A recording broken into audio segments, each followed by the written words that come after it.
लेकिन जो मोटे मोटे काम है वो मैं आपको गिना देता हूँ। शुरुआत पूछरी से करते हैं। पूछरी में आप सबको विदित है कि हमारे माननीय मुख्यमंत्री भजनलाल शर्मा जी की आस्था पूर्णतः गिरिराज जी में बसी हुई है और गिरिराज जी का आशीर्वाद भी उनके ऊपर है, और केवल उनकी नहीं, हम सबकी आस्था गिरिराज जी से जुड़ी हुई है। उसको ध्यान में रखते हुए पूछरी का लोठा पे एक जैसे काशी विश्वनाथ कॉरिडोर बन रहे हैं, उसी तर्ज पर राजस्थान का जो हिस्सा है 1.2 किलोमीटर का परिक्रमा मार्ग और उसके आसपास का जो क्षेत्र है, उसमें सामई खेड़ा गांव भी आते हैं, उसमें बरौली का क्षेत्र भी आता है, उसमें कुछ भैंस का भी क्षेत्र आता है, उसमें कुछ कोरेर का भी क्षेत्र आता है।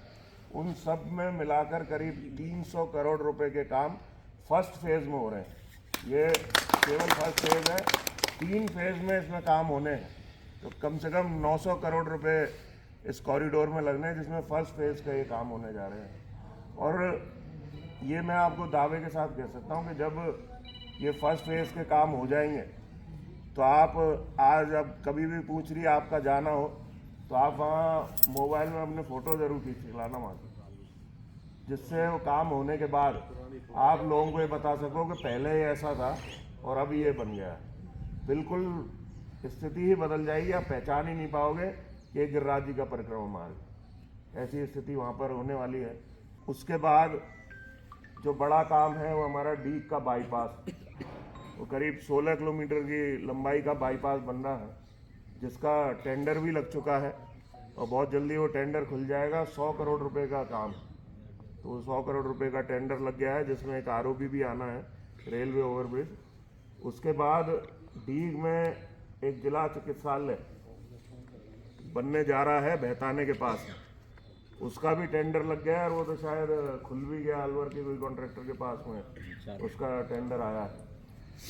उसके बाद डीग में 2 नए कोर्ट बनने जा रहे हैं। डीग में एक हमारा जो सीवरेज ट्रीटमेंट प्लांट होता है एसटीपी, वो हमने पहले बजट में स्वीकृत कराया था, वो बनकर तैयार है, वो किसी दिन जाके उसका फीता काटेंगे। उसके बाद पुलिस लाइन भी डीग में आनी है, उसकी जगह भी निश्चित हो गई है। आरटी ऑफिस के लिए भी जगह डीग में हमने निश्चित कर दी है। डीग में 100 करोड़ रुपए की लागत से मिनी सेक्रेटरीट भी बनने जा रहा है। डीग में जो अभी कलेक्ट्री है, हम सबको मालूम है कि नया जिला है, जहाँ एसडीएम ऑफिस हुआ करता था उसी को कलेक्टर ऑफिस बना दिया, और जो पीडब्ल्यूडी का गेस्ट हाउस हुआ करता था वो कलेक्टर रेजिडेंस बना दिया। तो ऐसे जहाँ जिसका संपट बैठा वो अधिकारी उस जगह को अपना ऑफिस बना के बैठ गया। तो कोई अभी व्यवस्था है, कोई बहुत ज़्यादा सुदृढ़ नहीं है, लेकिन हमने एक व्यवस्था की है वहाँ पे। पिछले बजट में हमने 100 करोड़ रुपए मिनी सचिवालय के लिए डीग में घोषणा करवाई थी, और उसमें सारे ऑफिसेज एक ही जगह पर एक साथ आएंगे, उसका भी कार्य प्रगति पर है। उसके साथ साथ हमारा जो भरतपुर है, भरतपुर से बड़ौदा में ये 4 लेन होने जा रहा है, और भरतपुर से बड़ौदा में जो 4 लेन होगा, आपको पता है कि दिल्ली मुंबई वाला जो एक्सप्रेसवे जा रहा है बड़ौदा में पे, उसमें कनेक्ट हो जाएगा वो जाकर। और उसमें हमारे कुम्हेर क्षेत्र का काफ़ी हिस्सा हमारे कुम्हेर क्षेत्र का आने वाला है, जिसमें आपके सावोरा के पास में से निकलेगा। उसका अलाइनमेंट मेरे को पता है, लेकिन अब पूरा गांव तो क्या बताऊं, लेकिन सावोरा के पास में से वो निकलेगा और कटूमर के आसपास से जाके और फिर उसमें जाके मिलेगा। तो वो भी एक बहुत बड़ा काम है। उसके साथ साथ एक 4 लेन रोड हमारा बड़ौदा में से यूपी बॉर्डर तक बनने जा रहा है, क्योंकि यूपी बॉर्डर से तो 4 लेन बन चुका है गोवर्धन के लिए, लेकिन हमारे यहाँ पर 4 लेन नहीं है, तो उसको भी हम 4 लेन कर देंगे। और जो मैं आपको बाईपास बता रहा हूँ डीग का, वो 100 करोड़ रुपए का जिसका टेंडर लग चुका है। उसके बाद पिछले बजट में हमने जो बचा हुआ हिस्सा था बाईपास के अलावा डीग का, उसको रिंग रोड के रूप में उसकी भी हमने सैंक्शन पिछले बजट में करवा दिया था, वो भी प्रक्रिया में, उसका भी बहुत जल्दी टेंडर हो जाएगा। तो डीग के चारों तरफ एक रिंग रोड हमारी बनकर तैयार हो जाएगी। उसके बाद हम अगर कुम्हेर में आ जाएं, तो कुम्हेर में एक बहुत बड़ा काम है, जिसका सतीश बता रहा था अभी कि उसका टेंडर हमने किया है। 21 करोड़ रुपए का कुम्हेर में जो जल भराव की समस्या है, जो पानी जगह जगह भरा रहता है, स्पेशली इस रोड पे तो सबसे ज़्यादा हालत ख़राब रहती है। हमेशा इंजन चलता रहता है लेकिन पानी फिर भी भरा ही रहता है। तो वो जल भराव की जो कुम्हेर की समस्या है उसका परमानेंट सॉल्यूशन के लिए ड्रेनेज के लिए हमने 21 करोड़ रुपए का टेंडर लगाया है। वो बहुत जल्दी ओपन हो जाएगा और उसका काम का भी हम शुरुआत कर देंगे। कुम्हेर में एक हमने स्पोर्ट्स स्टेडियम इनके सुपावस में काम चल रहा है उसका स्टेडियम का, वो भी कंप्लीट होने को आ गया है। एक पला हवाई पट्टी जो मैं फेसबुक पर देखता हूँ, बहुत सारे लोग कहते हैं अरे साहब पला में हवाई पट्टी कब की बन गई, उस पर एयरपोर्ट नहीं आया, कुछ नहीं आया। एयरपोर्ट तो देखो यहाँ पला में आना नहीं है ना मेरे को लगता है कि ऐसी कोई यहाँ पे रिक्वायरमेंट है। यहाँ पे बस स्टैंड पे बस आ जाए वही बहुत है। तो एयरपोर्ट तो नहीं आएगा, लेकिन इस पला की जो हवाई पट्टी है इसको हम और बड़ा करके एयरपोर्ट की जगह पे एक इसको बोलते हैं एरोड्रम की हम यहाँ पर व्यवस्था करवा रहे हैं।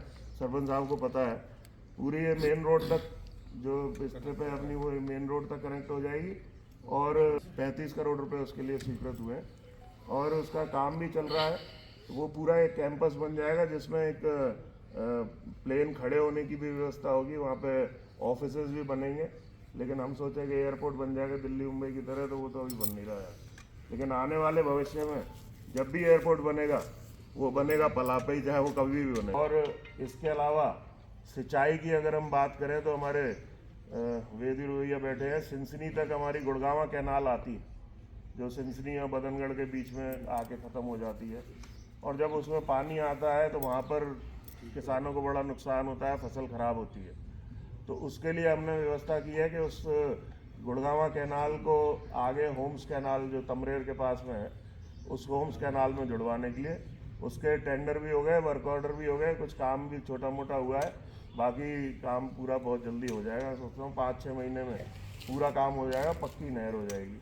सामई खेड़ा और इधर से जो भरतपुर फीडर आता है जिसकी वजह से आपसे उधर पानी भरता है, उसके लिए पक्का करने का काम चालू हो ही गया है। वहाँ सामई खेड़ा और इधर बरौली तक पक्का हो गया है, धीरे धीरे करके पूरे पक्का करेंगे। वो पक्का हो जाएगा और उसके बाद जो आपकी जो भरतपुर फीडर है वो अजान और ताका के बीच में जाके ख़त्म हो जाता है। और उसी वजह से सारे जल भराव, क्योंकि ऊपर से पूरा पानी आता है यूपी से और अपने यहाँ से, अब वो जाके का सॉल्यूशन हमने जो अधिकारियों के साथ बातचीत करके, इंजीनियर्स के साथ में बातचीत करके इसका सॉल्यूशन ये निकाला कि उसको आगे ले जाकर 2 हमारे कैनाल हैं आगे जो भरतपुर में चिकसाना बांध में जाकर मिलती हैं, एक जाटोली रतवान माइनर और एक झगीना माइनर, उनमें दोनों में मिलवाने की उसकी स्वीकृति कराई है। उसका टेंडर अभी नहीं हुआ है लेकिन जल्दी हो जाएगा टेंडर और उसका भी काम शुरू हो जाएगा। तो वो एक बार हो जाएगा तो पानी यहाँ से जितना भी आएगा वो चिकसाना बांध पहुँच जाएगा, चिकसाना बांध से उत्तर प्रदेश में निकल जाएगा। तो ये जल भराव की समस्या का परमानेंट सॉल्यूशन ये हो जाएगा। तो ये बड़े बड़े काम जो थे वो मैंने आपको बताया। एक हाँ डीग में पॉलिटेक्निक कॉलेज और हमने करवाया है स्वीकृत, उसका भी काम चल रहा है। और बहुत सारे हैं, जैसे डीग में एक सैनी समाज बस स्टैंड है, सैनी समाज का एक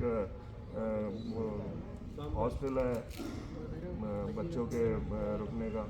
तो ऐसे ही बहुत सारे काम हैं छोटे छोटे।